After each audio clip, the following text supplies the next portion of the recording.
Você está pronta, Júlia? Estou sim. Então tá bom. Então, bom dia a todos. É com imenso prazer que eu anuncio a doutora Júlia Troncon como a nossa palestrante de hoje. A doutora Júlia é contratada, é médica assistente do setor de videoendoscopia do nosso departamento, da Faculdade de Medicina de Ribeirão Preto, e vai falar hoje sobre dor pélvica crônica, além das causas ginecológicas.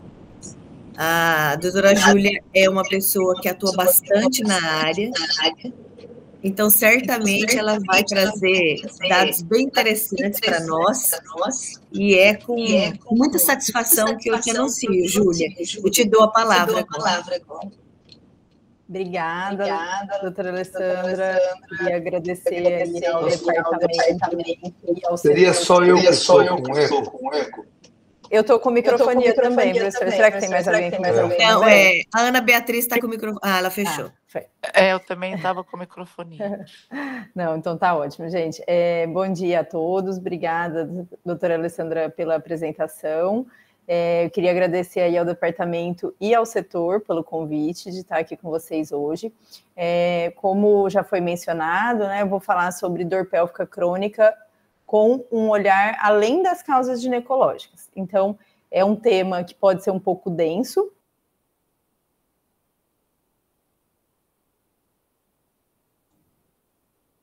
Ô, Júlia, você ficou muda.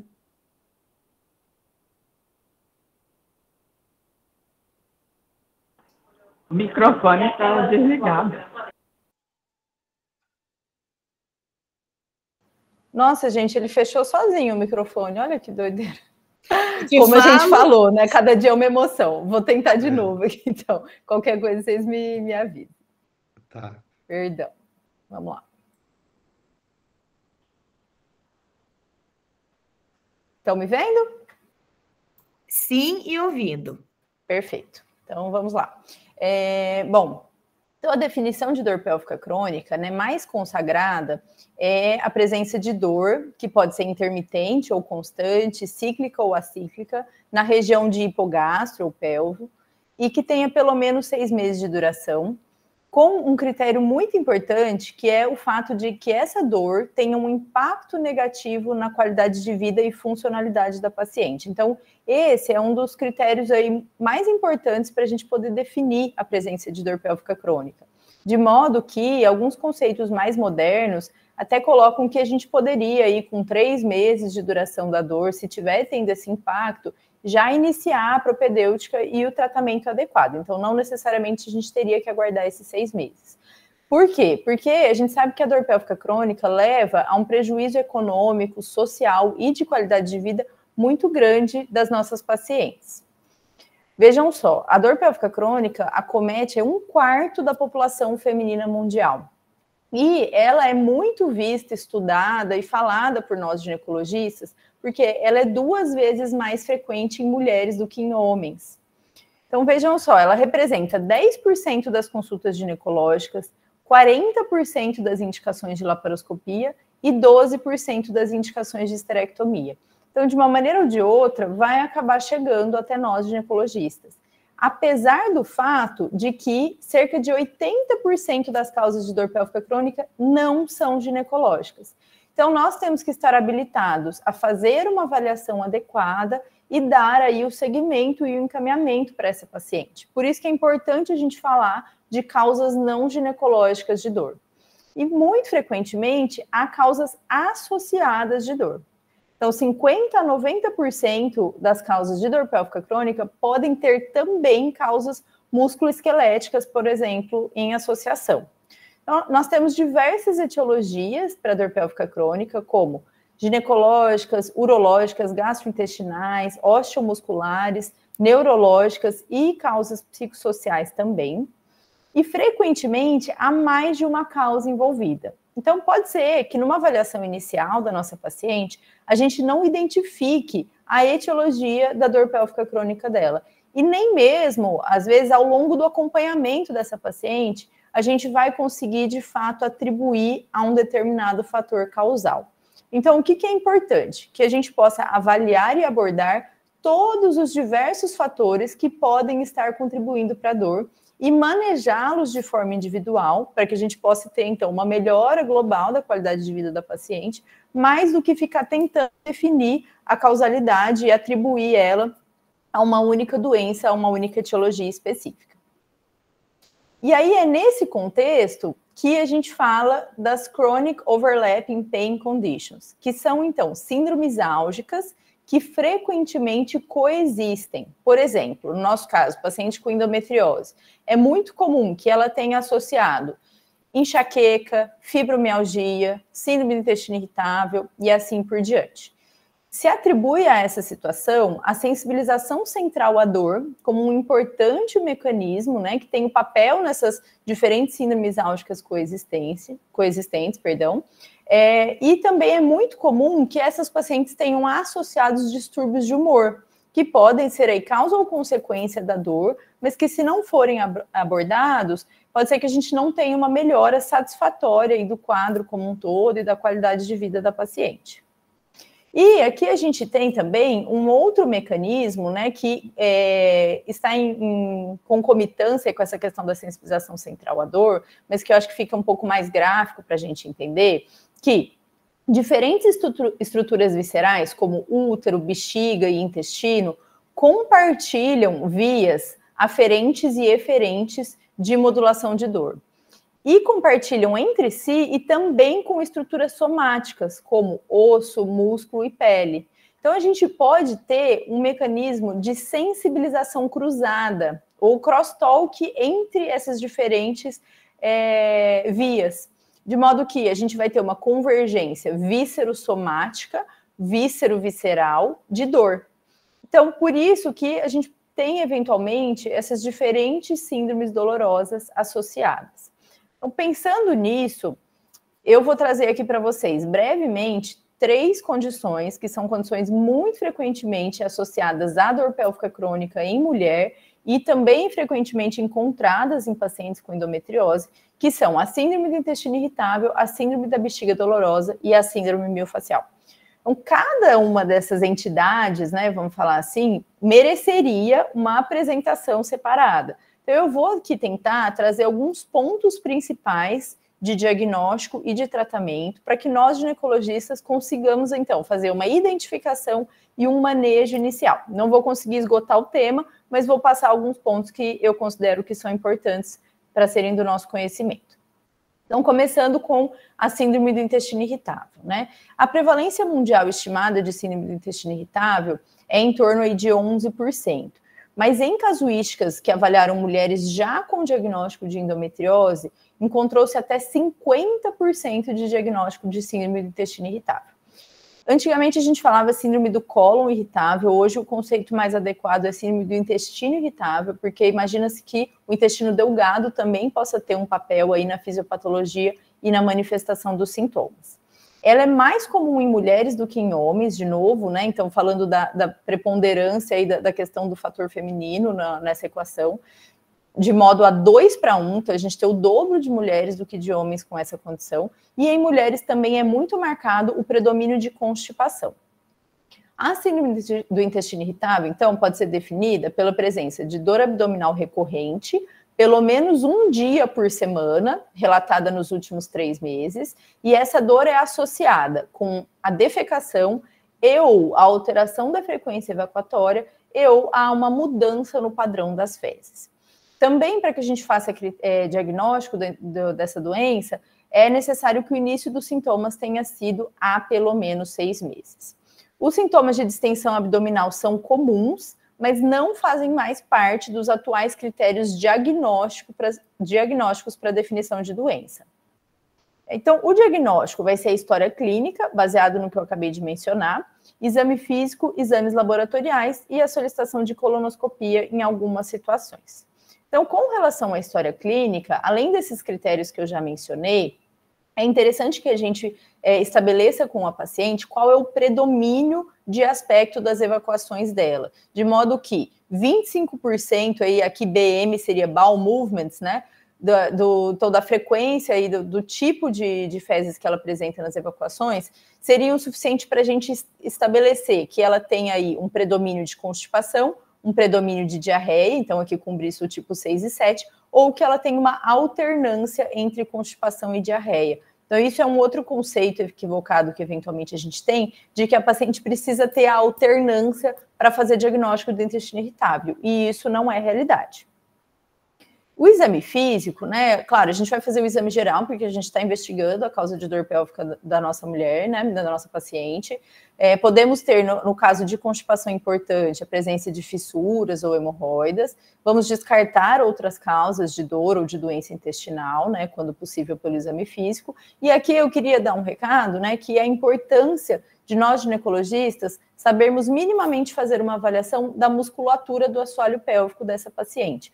Porque todas essas condições que eu vou falar aqui hoje cursam muito frequentemente com dispareunia, né? A constipação, que como eu já comentei, geralmente é o padrão predominante na mulher, pode ser causa e consequência, né, de uma contratura da musculatura do assoalho pélvico. Então, eventualmente a gente vai fazer todo um manejo. Se a gente não souber avaliar esse assoalho pélvico, indicar fisioterapia quando necessário, eventualmente a paciente não vai ter uma melhora satisfatória nem da constipação, nem da dispareunia. Exames laboratoriais. Os guidelines de gastroenterologia falam em solicitação de hemograma e PCR para avaliação de provas inflamatórias, solicitação de protoparasitológico de fezes, quando a queixa principal é diarreia e se a paciente tem epidemiologia para isso, e comentam do TSH, que eu acho que é uma coisa interessante para a gente conhecer, né? Constipação, principalmente quando refratária, pode ser um sintoma clínico de hipotiroidismo descompensado. Então, tanto o hipo quanto o hipertiroidismo podem cursar, respectivamente, com constipação ou com diarreia. Então, é interessante a gente saber que em algumas situações, né, principalmente quando há outros sintomas, a gente pode precisar fazer esse diagnóstico diferencial. E a gente não pode comer bola daquelas pacientes que precisam da colonoscopia. Não para a colonoscopia fazer diagnóstico do intestino irritável, mas sim para a gente poder descartar neoplasia intestinal, que é uma situação que a gente não pode deixar passar. Então, quais seriam esses sinais de alarme para os quais a paciente tem que ser encaminhada para a colonoscopia? O início abrupto de sintomas ou o início numa idade mais avançada, acima dos 50 anos, a história familiar de neoplasia coloretal, presença de sangramento nas fezes, perda de peso não intencional ou a concomitância de anemia, sem que haja aí uma outra causa evidente para essa anemia. E por fim, né, existem outros diagnósticos diferenciais que são importantes para essa doença, como doença celíaca ou doença inflamatória intestinal. Então, na presença de febre, naquelas situações onde há predomínio de diarreia, é importante que a gente encaminhe para o gastroenterologista e também em outras situações individualmente, quando a gente tiver essa oportunidade, é muito interessante que a gente faça esse encaminhamento para o colega, porque como eu vou falar aqui também ao longo da apresentação, o manejo da dor pélvica crônica, ele é multi e interdisciplinar. Então, é muito importante que a gente tenha aí outros profissionais médicos e não médicos agregados no nosso cuidado à paciente.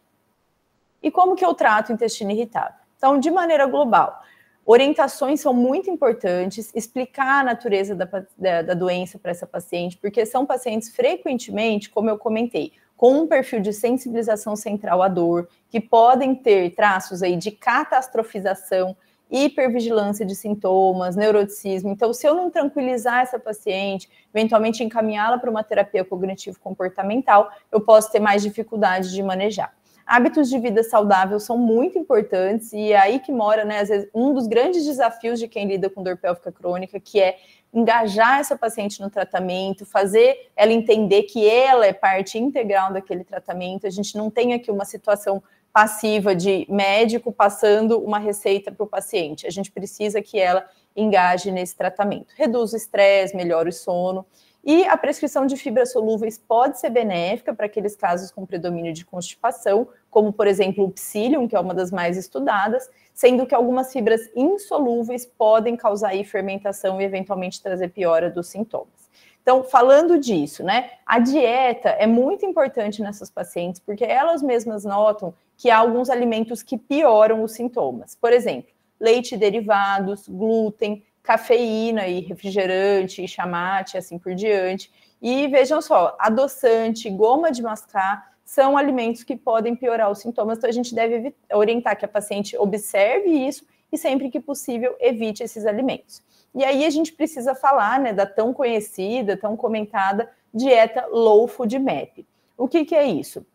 Alguns alimentos são ricos nesses chamados food maps, né, que seriam essas classes de alimentos, que são alimentos de difícil digestão e que, portanto, promovem muita fermentação na luza intestinal e, com isso, pioram os sintomas de dor e distensão.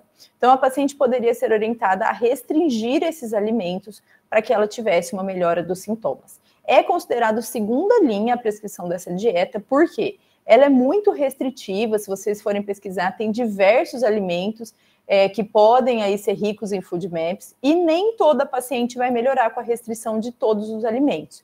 Então, uma opção seria orientar que ela fizesse uma restrição por um tempo curto, avaliar se ela tivesse melhora, e aí realizar uma reintrodução gradual para poder identificar mais pontualmente os alimentos. Aqui, salientando de novo a questão dos adoçantes, né, os polióis, tem aqueles adoçantes mais conhecidos, como, por exemplo, o xilitol. Então, a paciente que faz um consumo elevado de alimentos contendo essa substância podem ter piora dos sintomas. Mas o que é importante? Então, que a gente individualize, de novo, aqui a questão do acompanhamento interdisciplinar com o nutricionista, sempre que possível, e para que a gente possa evitar restrições severas, né? Quem trabalha com dor pélvica crônica sabe que as pacientes, às vezes, elas têm um perfil rígido e que estão muito desesperadas aí para procurar uma solução. Então, às vezes, a gente orienta uma dieta, a paciente pode até fazer a dieta muito à risca e evoluir aí com uma deficiência nutricional, por exemplo. Então, a gente tem que tomar um pouco de cuidado.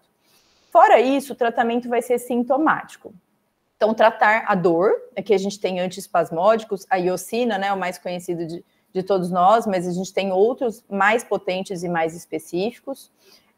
Os antidepressivos tricíclicos são muito estudados para essa doença como moduladores de dor, principalmente na paciente que tem transtorno de humor, mas não só nesse perfil de paciente, né? Aqui vou salientar a amitriptilina, que é disponível no nosso Sistema Único de Saúde, que a gente pode, geralmente inicia numa dose de 25 miligramas, mas pode precisar chegar a 50 até 100 miligramas. Duas dicas aqui, né? Primeiro, explicar para a paciente por que a gente está prescrevendo um antidepressivo, porque senão ela vai ler a bula, vai chegar em casa e vai falar, não, esse médico não entendeu nada do que eu tenho, está me passando antidepressivo, então a gente precisa explicar que a gente está dando aqui para tentar contornar essa hipersensibilidade visceral, para fazer o uso mesmo como modulador de dor, e lembrando também que a constipação é um efeito colateral dessa medicação em doses maiores, então é muito importante que em paralelo a gente esteja correndo aí com o tratamento da constipação quando presente. Mas quando a paciente tem um predomínio de diarreia, eventualmente ela pode trazer aí um benefício adicional. Então, tratar a constipação. A gente tem aqui o polietileno glicol, né, como uma opção, outros laxantes osmóticos, como a lactulose, leite de magnésia, emolientes como óleo mineral, que também é disponível no Sistema Único de Saúde, e a gente deve evitar, sempre que possível, laxantes irritativos da mucosa intestinal. Então, o uso abusivo de laxantes que contenham sene na composição, bisacodil, enema, supositórios, isso não deve ser algo para o dia a dia da paciente. Outras medicações mais específicas para situações refratárias, como o lubiprostone, e a gente tem também o tegaserode como terceira linha. Mas aqui, de novo, eu acho que é interessante que a paciente já esteja em segmento com um especialista. E os probióticos, também muito comentados, né? Eles podem sim ser benéficos na melhora dos sintomas de intestino irritável, principalmente contendo esses dois aqui na composição, o bifidobacterium e os lactobacilos, mas ainda não há um único probiótico que seja recomendado para todo mundo. Então, os guidelines ainda não recomendam o uso rotineiro de probióticos. Bom, passando então agora, né, para a segunda entidade que a gente vai discutir um pouquinho, que é a síndrome da bexiga dolorosa. Ela tem uma prevalência até um pouquinho menor aí, em relação ao intestino irritável, mas, de novo, mais comum em mulheres, na proporção 5:1 em relação à população masculina. E a definição dela é a presença de dor, pressão ou desconforto na região suprapúbica que está marcadamente relacionada ao enchimento vesical. E associado a isso, a paciente vai ter sintomas de urgência e aumento da frequência pela dor que ela tem quando a bexiga fica cheia. Outra coisa que é muito comum é que a dor piore com determinados alimentos, eu vou falar um pouco mais frente quais são, e que alivie significativamente com o esvaziamento vesical. E para que a gente tenha a definição aí de bexiga dolorosa, é que a gente tem que excluir causas orgânicas estruturais para a dor. Assim como no intestino irritável, né, uma doença funcional, como eu comentei, aqui de novo é uma doença onde a gente vai falar em bexiga dolorosa desde que a paciente não esteja em vigilância de uma infecção urinária, que eu tenha descartado, quando necessário, uma neoplasia vesical, que não tenha sido pós-radioterapia, por exemplo, na situação de uma cistite actínica, infecções genitais e assim por diante. Então, vejam que, diferentemente da bexiga hiperativa, aqui a urgência é por dor. A paciente precisa esvaziar a bexiga para melhorar a dor, e não por uma questão de incontinência. Também, pelos critérios diagnósticos, é necessário que a gente tenha pelo menos 6 semanas de sintomas, e vejam só, 60% das pacientes vai ter dispareunia associada. Então, de novo, aqui no exame físico, é muito importante que eu me atente, além de descartar outras causas, né, que estejam evidentes no exame, por exemplo, um herpes genital, uma coisa assim, que eu possa avaliar adequadamente a musculatura do assoalho pélvico dessa paciente e encaminhar para a fisioterapia quando necessário. Exames complementares. Basicamente, a gente precisa de um sedimento urinário e uma urocultura, que a gente teria que ter uma urocultura negativa documentada para poder falar em bexiga dolorosa, e atenção à hematúria, mesmo que microscópica, naquelas pacientes tabagistas, porque isso deve deflagrar uma investigação de um diagnóstico diferencial de neoplasia. A cistoscopia urodinâmica não são obrigatórias para fazer o diagnóstico, porque o diagnóstico ele é eminentemente clínico. Então, a gente vai ficar com esses exames para quando existir uma dúvida no diagnóstico ou para fazer diagnóstico diferencial. Mas lembrando, né, que a cistoscopia é o exame que identifica as famosas úlceras de Höner, que não são bem úlceras, então seria mais adequado a gente falar em lesões de Höner, que são patognomônicas de uma parte do fenótipo dessa doença, onde, quando biopsiada, a gente vai ver um infiltrado inflamatório crônico no interstício dessa bexiga, que seria basicamente ali o correspondente fisiopatológico do que a gente chama de cistite intersticial. Então, bexiga dolorosa, ela seria um termo um pouco mais abrangente e, eventualmente, se a paciente tem as lesões de Höner, pode ser necessário um tratamento mais direcionado para fulguração ou cauterização. Então, aqui a gente vê as glomerações e as úlceras de Höner, isso após a distensão vesical na cistoscopia, e aqui um outro desenho que está um pouco mais bonito, né, que dá para a gente ver que não é exatamente uma úlcera. Da mesma forma, não há critérios urodinâmicos estabelecidos para o diagnóstico, mas achados possíveis são hiperatividade do detrusor, o desconforto, né, o dor durante o enchimento vesical, disfunções do esvaziamento e uma redução da capacidade vesical por conta desse processo inflamatório aí que vai se formando na parede vesical e que vai tornando essa bexiga menos complacente. Imagina-se que isso seja aí por um defeito aí de glicosaminoglicanos que recobrem a superfície do urotélio. O tratamento, de novo, né, muito importante a orientação, educação em dor. A gente tem que ajustar expectativas da paciente com dor pélvica crônica. O nosso objetivo não é necessariamente encontrar um único fator causal que tenha um tratamento pontual. Nosso objetivo é fazer uma atuação global para melhorar a qualidade de vida dela. Porque a maioria das pacientes vai ter sintomas basais e períodos de exacerbação. Então, a gente vai ter que, basicamente, individualizar as queixas e tratar os sintomas. A fisioterapia pélvica é muito importante, evitando sempre que possível aqueles exercícios de Kegel assim, que sejam exclusivos para fortalecimento. Então, existe aqui um planejamento terapêutico específico, orientar a paciente a fazer o treinamento do esvaziamento vesical e aqui os alimentos irritativos que eu comentei. De novo, aqui a cafeína, alimentos cítricos, bebidas alcoólicas e alimentos condimentados. Mais uma vez, a importância do controle de estresse e introdução de técnicas de relaxamento. A amitriptilina também é bastante estudada para bexiga dolorosa, embora com um pouco menos de evidência da sua eficácia. De novo, né, orientar a paciente qual a indicação para o uso e o cuidado que a gente tem que ter. Eventualmente, aqui são pacientes um pouco mais velhas, com pacientes que já tenham alterações elétricas cardíacas ou glaucoma de ângulo fechado, que são situações de contraindicação. Os antihistamínicos também são muito estudados, porque, como eu já comentei, é um processo inflamatório na parede vesical que tem um papel muito importante de degranulação de mastócitos, mas, apesar disso, eles não têm aí resultados milagrosos ou maravilhosos, mas pode ser uma alternativa para o tratamento de pacientes que estejam muito sintomáticos. As instilações intravesicais aqui já são mais do âmbito do especialista, né, e já são consideradas como medicações de segunda linha. O mais conhecido e utilizado é o dimetilsulfóxido, né, que tem uma ação anti-inflamatória, analgésica e relaxante muscular. E a gente tem outras alternativas, como o ácido hialurônico e até toxina botulínica, naqueles casos de falha absoluta dos demais tratamentos. E, por fim, os procedimentos invasivos, né, que seriam aí para casos mais específicos ainda, como eu já comentei, eventualmente necessário fazer a ablação das lesões de Hörner, ou, em alguns casos extremos, até realizar a cistectomia. E, por fim, falando aqui da nossa última entidade, né, que a gente se propôs a discutir hoje, que é a síndrome miofacial. A síndrome miofacial, ela é caracterizada e definida pela presença de trigger points, em inglês, ou pontos gatilho, que são áreas dolorosas pontuais em meio a uma banda tensa de músculo e fáscia. Então, aqui, diferentemente das outras doenças que a gente discutiu hoje, onde a paciente pode ter mais sintomas de predomínio visceral, aqui a gente vai ter uma caracterização dos sintomas mais relacionada a uma dor somática, então, frequentemente é uma dor mais pontual, mais bem localizada, não migratória, mas que pode ter irradiação, que é muito comum que a paciente relate que ela tem uma piora com a movimentação, que é quando, então, ela vai ter um recrutamento da fibra muscular e vai ter aí uma área, né, sensível, que seria esse trigger point aí no meio do músculo que está sendo recrutado.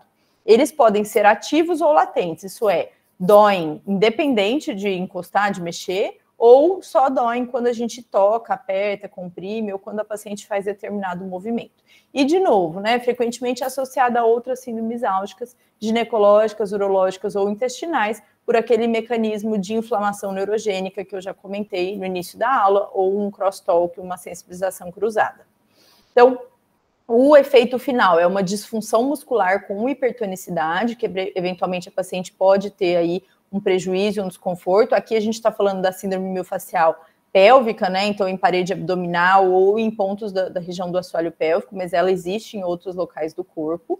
E é mais comum que a gente encontre uma história de que existe um fator desencadeante. Então, um trauma muscular repetido, uma cirurgia prévia, aquela paciente que tem um processo álgico visceral estabelecido, como endometriose, intestino irritável, mas eventualmente a paciente pode desenvolver esses trigger points sem uma causa identificável. Então, não necessariamente precisa ser, por exemplo, sobre a fonistil da cesárea prévia e etc.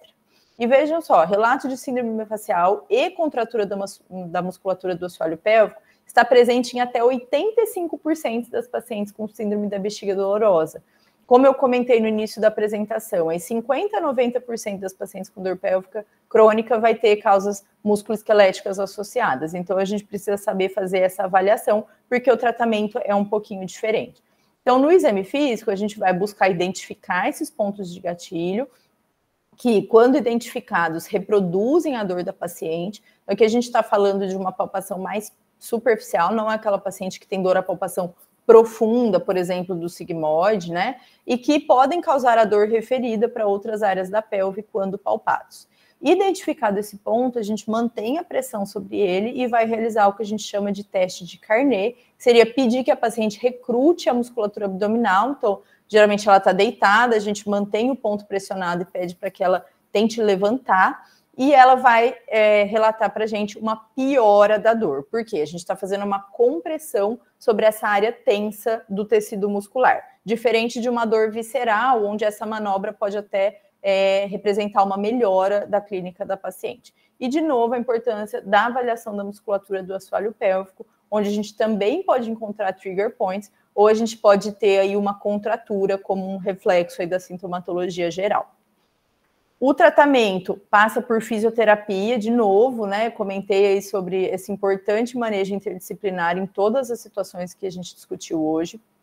E a gente, no nosso protocolo aqui, procede à infiltração ou bloqueio local. Há diferentes protocolos com diferentes medicações para uso. Aqui a gente faz a aplicação de lidocaína, 1 ou 2%, sem vasoconstritor. Identificado aqui o ponto gatilho, então, a gente vai entrar com a agulha 90 graus, buscando aí atingir plano muscular. Podemos utilizar, então, 2 a 3 ml e a gente faz aplicações semanais por 4 aplicações.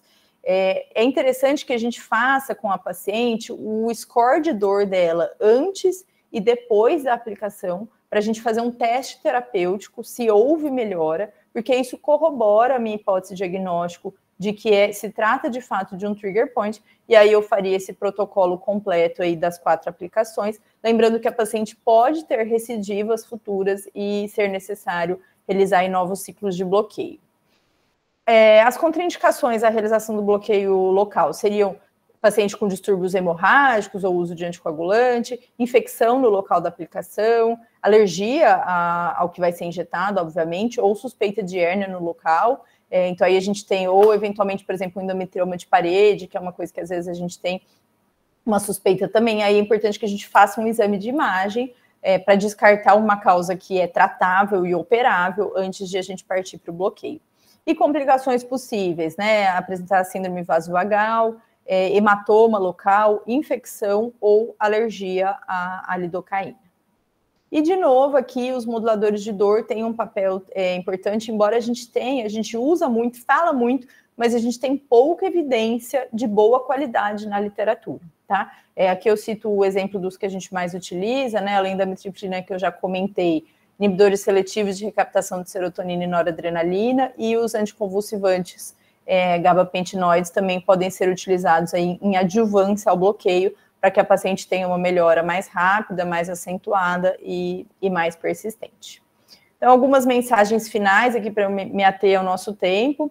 É muito importante que a gente lembre da coexistência de múltiplas síndromes álgicas para que a gente possa, na nossa anamnese e identificação, avaliar os diferentes sistemas, né? Então, lá no ambulatório de dor pélvica crônica, a gente sempre insiste como é o hábito intestinal, como é o hábito urinário, e perguntar mesmo, porque às vezes a paciente fala, meu intestino é normal, mas às vezes o normal dela é o que ela teve a vida inteira, que é, por exemplo, evacuar uma vez por semana, né? E se a gente não fizer um tratamento adequado para isso, a paciente não vai melhorar dos sintomas de maneira completa. A abordagem multidisciplinar, que eu citei aqui várias vezes, é fundamental, assim como educar a paciente em dor e fazer o ajuste de expectativas. Então, eu costumo falar, né, que é um copo d'água que está transbordando, a gente vai tentar tirar ali uma colherinha de cada vez para que ele fique mais vazio e com isso a paciente consiga ter uma melhora global da qualidade de vida. Não necessariamente a gente vai conseguir aí cura para as nossas pacientes, mas se a gente conseguir que elas tenham uma vida mais funcional e satisfatória, a gente já fica muito feliz. Muito obrigada aí pela atenção. Júlia, parabéns pela aula, assim, aprendi